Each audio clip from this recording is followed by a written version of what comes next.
Okay guys, dito ko sa kwarto ng anak ko. So kasi yung anak ko kasi babae.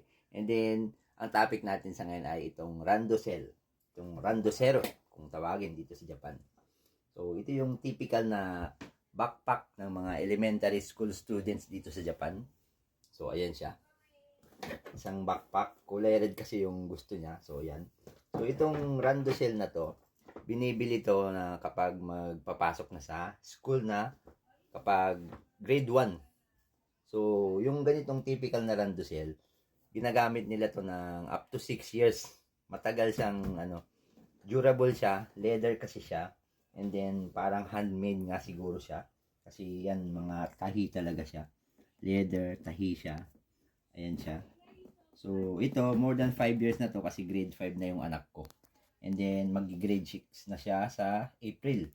So, last year na paggamit nito. So, durable naman siya kung makikita natin. Ayan, so, although medyo may mga scratch na siya, and then mayroon pang sticker. Yan siya, ganyan yung itsura ng typical na randosel. Although may mga sulat-sulat na kasi more than 5 years na nang ginagamit ko. Din yan, may mga kung dumi na. Yan siya, and then ito, yung sa likod. So, hanggang ngayon, durable pa rin siya. So, matibay pa rin. So, ganyan talaga yung mga randosel dito. So, ginagamit to ng up to 6 years yung mga bata dito sa Japan. Kaya, durable siya. Although, medyo madumi na siya. So, yung bili pala namin nito nung grade 1 yung anak ko. Ano siya? Lampas 3 lapad. Actually, 4 na lapad yon, 40,000 yen. Kaso, mayroong discount. So, nabili namin ng mga 35,000 yen yata o 3 kalahating lapad. So, hanggang ngayon, ito pa rin yung gamit niya. So, hanggang mag-graduate siya ng elementary, ito na yung gagamitin niya talaga. So, malapit na mag-retire to.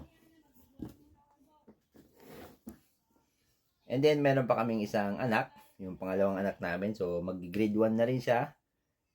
Next year pala, 2026. So, bibili ulit na kami ng panibago na ng mga randosel para sa pangalawang anak ko. Okay guys, so ganito. By the way, isang trivia pala, ang salitang randosel ay galing sa German word na Ransel, na ang ibig sabihin ay backpack. So, kaya yun yung tinawag nila sa ganito, na randosero dito sa Japan. So, nagsimula daw yun nung 1885 pa yata, yung ganitong style na backpack or randosel dito sa Japan. Okay guys, thank you for watching. Hanggang sa muli. Bye-bye.